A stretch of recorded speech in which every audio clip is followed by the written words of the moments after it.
Hey, today is Friday, February 23, 2024. My name is Farah Firdos, and today I will share with you 5 very short stories and 4 essays, all written by me. I hope you enjoy my video, alright? Here's the first essay out of the 4 essays I will share with you called The Ideal World versus the Real World. The ideal world is how the world should be like, and the real world is that which exists. Looks have no meaning in the ideal world. However, looks have meaning sometimes in the real world. There are people who believe looks have no meaning and that is what they practice and enforce in the world. Then there are people who believe looks have meaning and that is what they practice and enforce in the world. That is when it becomes so problematic because unfortunately some people have false beliefs and this makes the real world bad to live in. Unfortunately, in the real world, life is both good and bad. In the ideal world, life is pure and clean. On the other hand, in the real world, bad is a part of the whole world. Things are not as they should be in reality. So why is this? Maybe because some people of the interhuman race are mentally unwell. After all, if a human practices false beliefs, what does that make her? Such as looks have meaning. Even worse, it is the case that some humans may also enforce these false beliefs, false ideas on others, and that is a big problem. Hallucinations are when a human hears, sees, feels, or smells something that does not exist. Delusions are false beliefs that a human has. What is the connection between hallucinations, delusions, and the real world? Could it be that certain humans of the human race are hallucinating or are having delusions, hence the labels mentally unstable or mentally sick? Of course, the real world has good in it. That is for sure. There are some similarities between the ideal and real world. People practice ideas of the ideal world in the real world sometimes. Also, people such as civil rights leaders are bringing about reform in the real world. For example, how Martin Luther King Jr. brought changes for the better for African Americans. Then there are professionals, lawyers, court, laws, etc. that protect us. The real world evolved over time to become a lot better than how it was in the past. Women have more rights, African Americans gained more rights, the mentally ill population gained a lot of rights, etc. The real world came a long way and is coming closer and closer to the ideal world, so don't fall into despair and have hope. But not all people are like civil rights leaders. There are people who just don't get it. It's as if they're saying 1 plus 1 equals 3. That is partly why life is bad sometimes, alright? So that was the first essay out of the 4 essays called The Ideal World versus the Real World. And now I will share with you the very first short story of the 5 very short stories called Did That Guy Steal My Cell Phone? Here it is. Today was a very bad day for Maya. She was outside shopping for food and other items. Then it started snowing in her location, New York City, Queens. She had a bit of a cold and runny nose because it was winter, a season in which it is very cold outside. After Maya bought food and some other personal items, she swiped her Metro card to take the train and go home. When she swiped her Metro card, another guy swiped his Metro card too. She glanced at him once and felt a bit suspicious of him, but she told herself to forget about that guy. She was just being paranoid. Then as Maya was sitting on the platform for the train, she saw that same guy again. He was sitting down on the platform seating area. Again, she felt a bit suspicious, but again she told herself she was just being paranoid. So she made herself forget about him. Maya then sat in the seating area next to him and they were both waiting for the train. Tired from waiting for the train for so long, she started to look into her bag just to kill time. Then when she looked for her cell phone in her bag, she saw that it wasn't there. She panicked. "Where did my cell phone go?" she screamed to herself. The guy sitting next to her didn't say a word. He was just quiet. Maya ran to the other side of the platform, where she entered the platform itself, thinking she must have dropped her cell phone there, but her cell phone was nowhere to be found. She looked all over her 2 bags and her cell phone wasn't in her 2 bags either. She was panicking because her cell phone was very expensive and had lots of photos and videos in it too. Suddenly an idea came in Maya's head. It might just be the case that the guy who she saw before stole her cell phone from her, and when she wasn't looking, from her when she wasn't looking. Just when this idea came in Maya's head, she saw that the train was coming. She panicked even more. What if that guy gets on the train? She thought to herself. Then she'll never get her cell phone from him. So Maya ran from where she was on the platform towards that guy. She was yelling to him, "Hey, stop! You took my cell phone. Stop! Give me my cell phone back." Interestingly, this guy gave no response at all, as if he didn't even hear her. He simply got off his seat and walked to the train to enter it. She was panicking. She kept running towards him and yelling to him, "Hey, stop! You took my cell phone. Stop! Give me my cell phone back." Again, he didn't say a word. He just quietly waited for the approaching train to stop so he could get in it. When Maya reached that guy, she said, "Did you see a cell phone around here? I lost my cell phone. Did you see it?" He said, "Look in your 2 bags. You must have put it in your bags somewhere." She looked at her bags. She looked in her bags again. Again, no cell phone to be found. Maya was very upset. She was about to cry. She put her 2 hands in her jacket pocket and guess what she found? Her cell phone was in her jacket pocket. Maya loudly declared to that guy, "I found my cell phone. It was in my jacket pocket the entire time."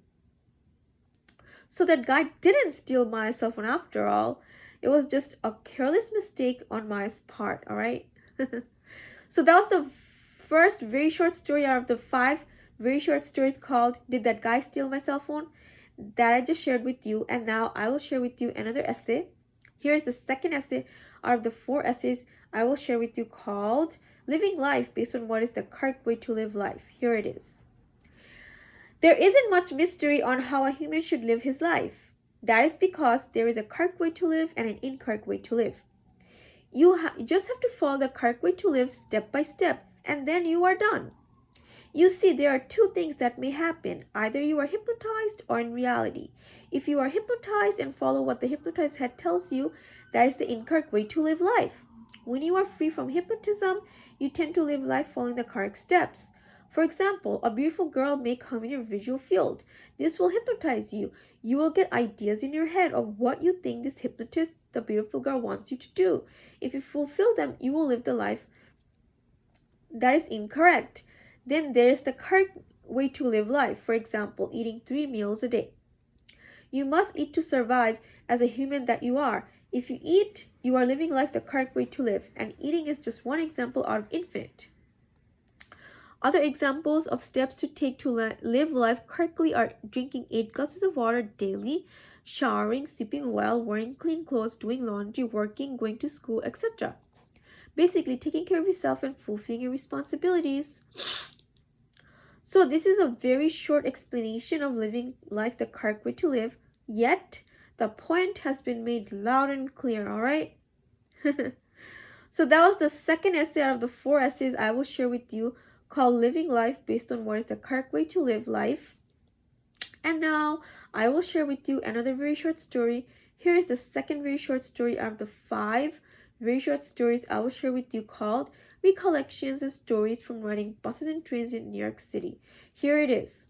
She is home. She woke up a while ago on this wonderful Thursday morning. As she is sitting down in her room eating egg and cheese on a croissant, she could hear an MTA bus passing by. Must be either the Q54 or Q56, she thinks to herself. She could also hear a train going. Must be the F train, she thinks to herself again. Don't we all hear buses and trains passing by when we are inside somewhere, whether it's our home, the library, etc.? And isn't it so exciting to hear buses and trains passing by? Makes you think of traveling from places to places. She leaves her home. She walks down 169th Street and Hillside Avenue. She reaches the F train of Jamaica Queens of New York City. "Stand clear of the closing doors, please," says the train conductor as she hops in the train and sits down. Riding the F train, she's a bit uncomfortable because there are too many passengers as usual. There are some homeless people on this train. Hopefully the police or MTA employees will help them. She gets off at 74 Broadway. She's Bengali and Muslim. At this stop, there are a lot of Bengali and Muslim restaurants, clothing stores, and a lot of Bengali and Muslim cultural things. She's on the platform waiting to take the train. A MTA employee is sweeping and suddenly he stops. She glances at him and smiles at her as if she's a very beautiful girl. She is surprised. Why is this stranger smiling at me? She wonders.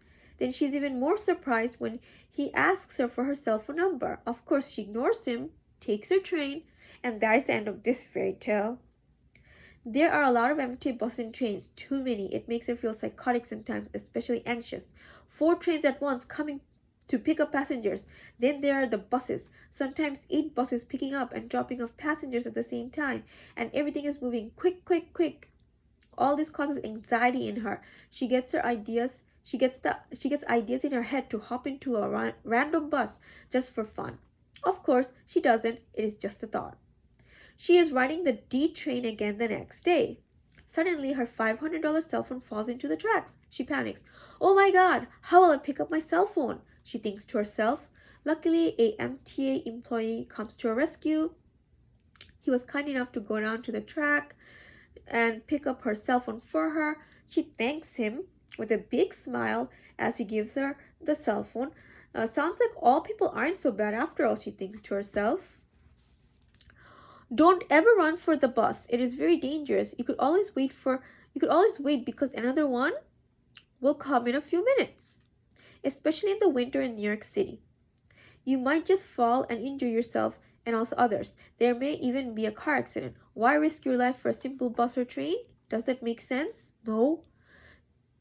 She's waiting for the Q43 bus going to Jamaica, Queens of New York City. Another teenage boy is waiting at this bus stop for this bus too. It has been 5 minutes and no bus yet. Across the street, the Q65 bus going to Jamaica, Queens as well appears. Suddenly, this teenage boy runs for the Q65 bus and even runs the red light to catch this bus. There was a big chance of having a car accident here. This teenage boy risked his life for a simple bus. Yes, how psychotic is that? She is going to work today. She gets up in the morning and gets ready for her work in her room. When she steps out of the house, she sees that it is raining very heavily outside. She checks her cell phone for the weather, which states that it is 100% raining currently in her location. Wow! She thinks to herself, that is intense rain. Maybe I should take an Uber taxi to work today, she wonders to herself. When she checks how much Uber costs from her home to work, she realizes it is too much. Uber costs $30 compared to the bus, which costs $2.90. She chooses to take the bus, so she walks to the Q1 bus stop in Jamaica, Queens, using her umbrella, of course. Luckily, the bus comes within 5 minutes. She is so happy as she hops in the bus. It wasn't a long wait. Then she gets off after about 4 stops to transfer to the Q17 bus in Jamaica, Queens. As she crosses the street to walk to the Q17 bus stop on this extremely rainy day, she is so sad and upset. Why? Because she just missed the bus by 30 seconds about. As she was walking towards the bus stop, a Q17 bus already came and leaves in a blink of an eye, and she misses the bus because she wasn't quite at the bus stop yet. No big deal, she thinks to herself. Another bus will come in a few minutes, right? So she stands at the bus stop with her umbrella as it is pouring rain. It is still raining 100%. Time passes and time passes. She keeps waiting in the pouring rain. 10 minutes pass. Then another 10 minutes. Then another 10 minutes. No bus yet. After about 35 minutes later, a Q17 bus could be seen arriving to pick her up. She is terribly upset. Why? Because for waiting for the bus for over half hour, she got all wet in the rain. Her sneakers and socks are totally wet. So is her entire winter jacket. And so is the outer part of her book bag. What made her most upset was that her work pants and shirt that she wore from home got all wet too. Feeling extremely upset and sad, she gets on the bus. As she rides the bus to her job, she thinks to herself how much she's done with people. She feels so bitter about life, the world, and especially people. She thinks to herself, how wonderful it would be to have her own car. Then she thinks to herself, should she have taken an Uber taxi? Would it have been worth it? A bus ride is now $2.90 compared to Uber, which is about $30. She's in high school. It is a very snowy day. There was a big snowstorm as she was in her high school. It is about 3 p.m. She exits her high school, she walks to the bus stop and waits there for 5 minutes with her other classmates. No bus yet. So they wait for another 15 minutes. No bus yet. Everyone gets nervous. How will they get home? Then they find out that this bus is shut down because there was a snowstorm that happened. She then walks home, which takes about 30 minutes. How uncool is that? Always have a plan B in case buses and trains shut down. Maybe she should get a driver license so she doesn't have to take buses and trains. So that was the second very short story out of the 5 very short stories that I just shared with you, called Recollections and Stories from Riding Buses and Trains in New York City. And now I will share with you another essay. Here is the third essay out of the 4 essays I will share with you, called Reject Hypnotists. Here it is. You get a gift from a person and you feel as if that person is more trustworthy and more of a friend to you. However, you are hypnotized by the gift. A gift doesn't equate to trust and friendship. A person may give you a gift and lie to you after that. When you feel in your head that a person is more trustworthy and more of a friend to you, when that person gives you a gift, it is just a feeling in your head. This feeling isn't real, it is fake. This feeling in your head doesn't exist. Just like that, when a beautiful girl feels special in her head because she's beautiful, this feeling isn't real, it is just in her head. A person isn't special for having good looks, a person is special for doing good deeds. So this feeling of being special is just all in her head. This feeling of being special isn't real, it is fake, it doesn't exist.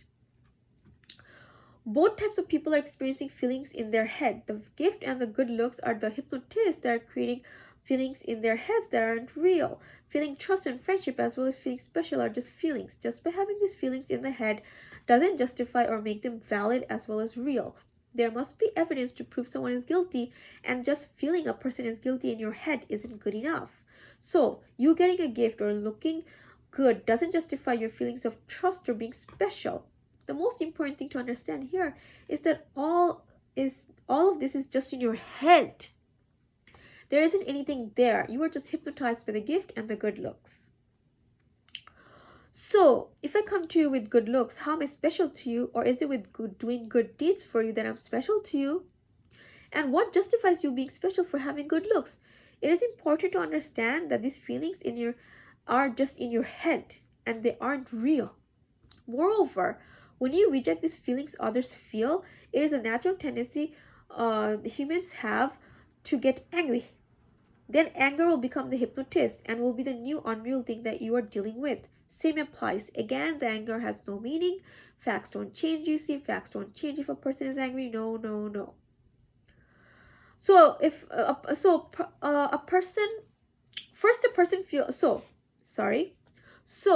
a person feels special for looking good. If you reject, then anger is produced. You must then reject the rebellious behaviors. For that, punishment may be given to you.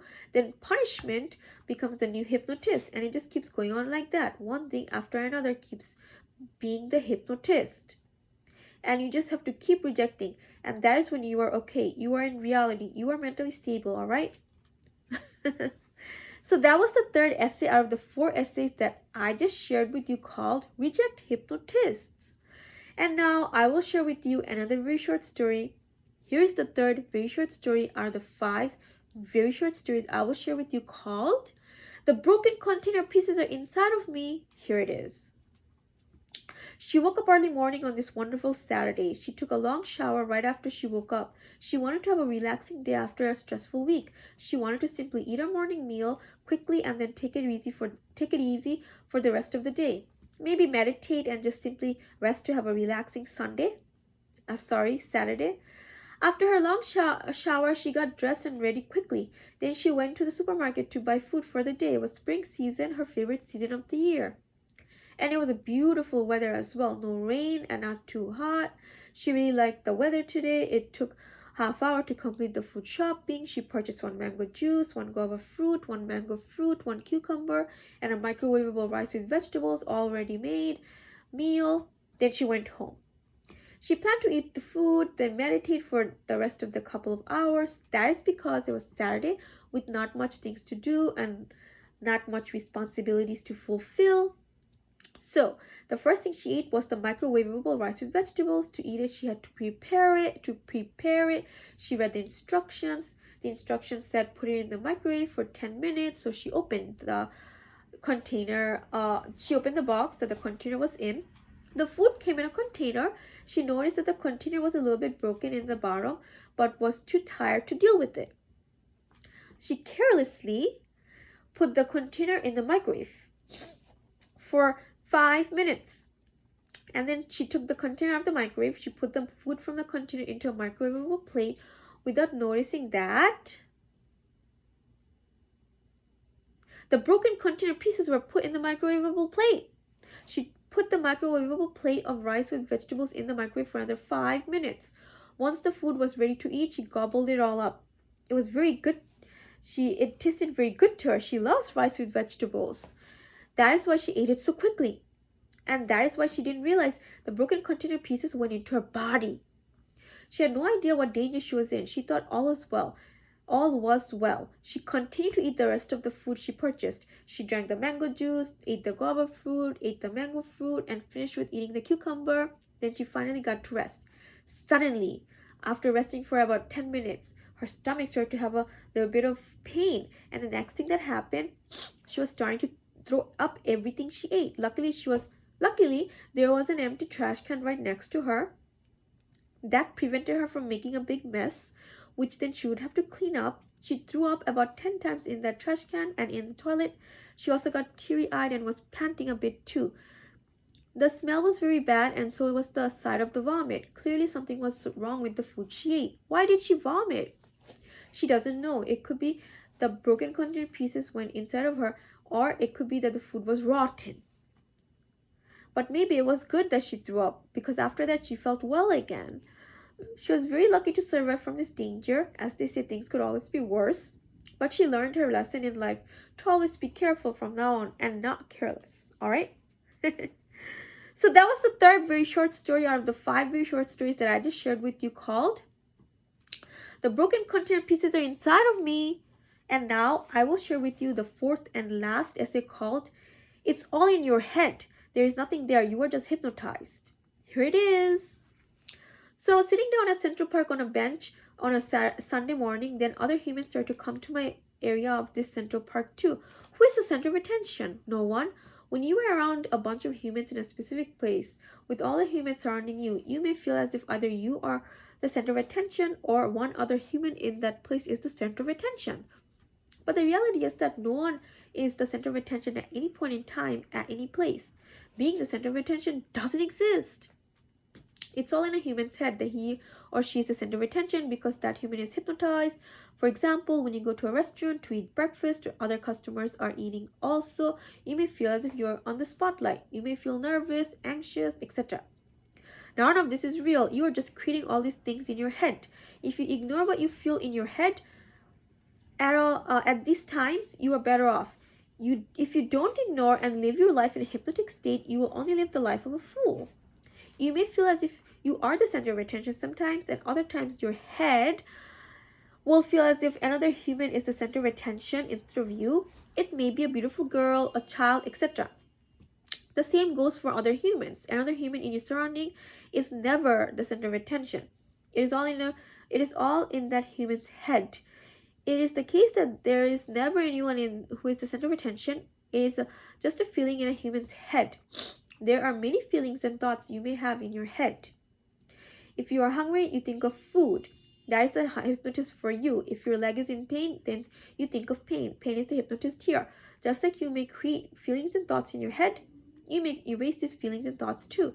Clear your head. Stay mentally stable. If you don't clear your head, then you will stay mentally unstable and continue to have feelings and thoughts in your head which aren't real.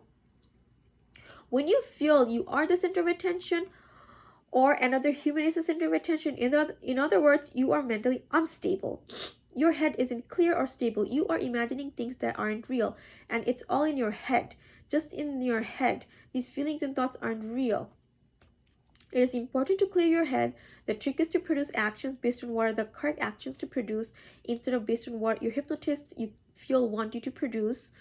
After all, the feelings and thoughts you have in your head aren't real, so they are usually wrong. If you produce actions based on what your if the hypnotized head is telling you to, then you'll be wrong. The question is, how do you clear your head so that you prevent yourself from hypnotism, which causes you to produce the wrong actions? Well, it is simple. You come out of the hypnotism by your hypnotist. Remember, there is nothing there. It is just your imagination, all in your head. Another solution is to not do what your head wants you to do at these times when you're hypnotized. Ignore all these thoughts and feelings you have when you're hypnotized. Don't fulfill the things, the ideas. You see, there are different mental states that a human's head is in. Some are correct, some are incorrect. A hypnotized head is an incorrect mental state. Being free of hypnotism is a correct mental state for the head to be in. I felt both, and all humans go into both mental states. I say, live your life. Don't stay hypnotized most of your life. Move on. Get on with your day. If you're hungry, then eat lunch. If you want to go to Central Park, go ahead. These are the correct actions to produce. You then are acting from a clear head, all right? So I just shared with you the fourth and last essay called It's All in Your Head. There is nothing there. You are just hypnotized. I hope you are enjoying my writing so far. So now I will share with you two more things I wrote, which are two very short stories before ending this video. Here is the fourth very short story out of the 5 very short stories I will share with you called Fatima Faces Discrimination at Her Local Food Town Grocery Store. Here it is. Today was a very bad day for Fatima. She was shopping at her local grocery store called Food Town, located in Queens, New York City in America. She was very happy to have found all the items she had on her grocery list she made. She picked up items such as green tea, croissants, a few canned food, etc. It was time for Fatima to pay for her groceries. She always uses the self-checkout registers to pay for items. She never paid with the cashiers at this food town before because she felt more comfortable using self-checkout since it was faster, easier, and most convenient. So on this wonderful Tuesday morning about 8 a.m., Fatima made her way down the aisles of food town and went to the self-checkout register. There were 4 of them. That was reasonable. 4 self-checkout registers are enough for sure to handle the customers of this grocery store, she thought to herself. So Fatima went to scan her items at one of the self-checkout registers. Surprisingly, she saw that all 4 of the self-checkout registers were closed. That never happened to her before.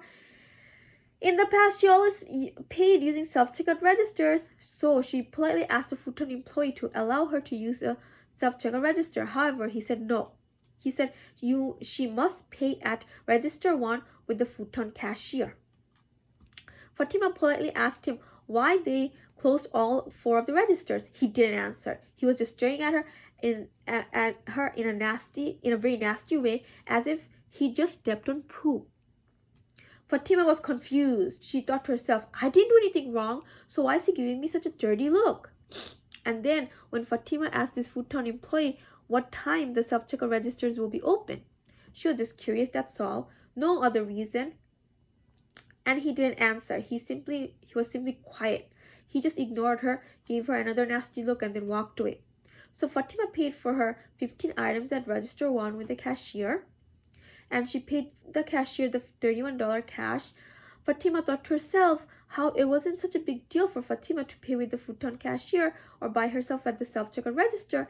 It really wasn't a big deal. To Fatima, it didn't matter at all. What was a big deal was the disgust the food town employees showed towards Fatima, as if she was guilty of a crime.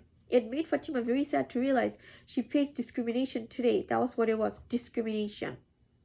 Should Fatima be sad? No. Should Fatima change her lifestyle because this happened? No. Discrimination happens in our society sometimes, that is for sure. However, it is how you deal with it is what counts.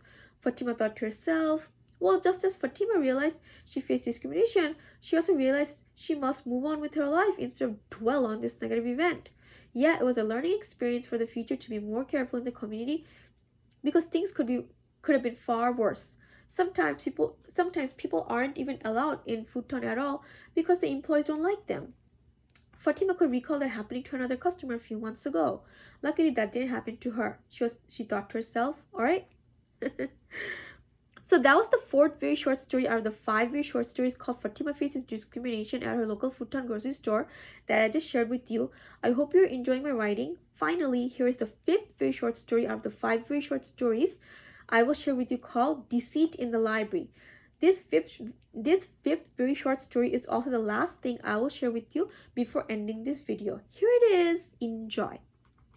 Today, Deceit in the Library. Today was a very bad day for Maya. It was the 4th day of a new year 2024. She was very excited to start the new year 2024, thinking of it as a fresh start to a better life. She told herself, let 2024 be the start to a better life for me. A fresh start. So she made some long-term and short-term goals. She was very happy to look at life in a positive light. Unfortunately, facing deceit caused her to feel down. She lost a lot of her motivation to do things. That is because she came across some very bad people. Lying was going on and no one was willing to admit to it either. Forget apologize about it. Well, the library is a very interesting place to go to for Maya. She loves going and doing her studying there, using the computer there, borrowing items such as DVDs as well. However, that changed after the deceit she faced today. At least if they admitted to the truth and apologized, things would have been a lot better. It was bad enough everyone was lying and no one wanted to admit to it either. You must be wondering curiously, what happened at the library that was so bad, right? Well, it was Wednesday morning and Maya went to the library as she always did. She has been going to the library nearly all her life, and something so deceitful never happened to her before. What happened? Well, on a particular Wednesday morning, Maya checked out 2 DVDs called The Dressmaker and a film about Gandhi. She watched it with a friend at her friend's room that same Wednesday. Both of the DVDs, Maya and her friend had a lot of fun. So the next day, Thursday, Maya went to the same library again to return the 2 DVDs that she bought from this library. She went to a person who works at the library and gave him the 2 DVDs and told him, "Hello, return please." He said, "Sorry, what did you say? You want to check out these 2 DVDs, right?" She told him again, "No, return please." That should have been Maya's hint that this employee of this library wasn't a good person. She told him loud and clear, "Return please," and he did pretend he didn't hear her. What happened next was very dishonest of him and upsetting. Maya was patiently waiting for him to return the 2 DVDs. He sneakily did return both of the 2 DVDs and then lied, saying, "These 2 DVDs aren't checked out. You don't have any items checked out on your library card account at all." Maya was shocked. How could you lie? How could someone lie to your face like that? She thought to herself. Maya made sure to stay calm. Calmly, Maya explained to him that yesterday morning she checked out these 2 DVDs, took them home, and watched both of them too. She even showed him her receipt she received yesterday morning when she indeed checked out these 2 DVDs. That was the most important thing here, her receipt. How could you get a receipt showing you borrowed 2 DVDs if you didn't ever borrow them? Very upset, yet making sure to stay calm, Maya asked for an explanation of what was happening here. He told her, "Don't worry about it. You have 0 items checked out on your library account. You are good to go. Have a good day." She tried to make peace here instead of yell and scream at him, which she almost did, but thankfully didn't because she controlled herself very well. Trying to make peace, she said, "I understand, thank you." Then she left, very confused and shocked by what just happened. I mean, I even had a receipt, she thought to herself. Clearly he lied. Then Maya went to the 3rd floor of the library and reported what just happened to the librarian. 99% sure this librarian would help her. However, the librarian was very nasty to her. The librarian didn't help her at all and sent her back to him again. When she went to him and asked for an explanation, again giving him a second chance, he lied again. He said, "You didn't ever borrow these 2 DVDs. She wondered, "Then how did me and my friend watch it yesterday? So funny how mentally unstable people are." Then there was another library employee next to him. She was African American and in her 40s. He was Hispanic and very young, in his 20s. She politely explained what happened with the Hispanic employee to this African American employee and asked for an explanation. She lied too. She said, "You have no items checked out in your library account." The interesting question is, how did Maya then take these 2 DVDs home and even watch them? Maya even has proof. She watched both DVDs with her friend. Extremely sad for being deceived, she slowly left them, both the extremely young Hispanic male employee and the older African American female employee. Before leaving the library, Maya asked 2 other librarians about her situation just in case someone might just help her. Good people exist, she thought to herself. Just like she fell into the hands of bad people, it was possible she would fall into the hands of good people too. However, both the 2 librarians lied too. They told her, "No library employee did anything wrong. No library employee made any mistakes either. You simply have no items checked on your account. You're good to go." Frustrated and disgusted for this deceitfulness, and she left the library. What a great way to start the new year, 2024, right? But that's cool. So I just shared with you 9 pieces of my writing in this video. I hope you enjoyed listening to them, learn some things, and will apply what you learned while living your life. All right?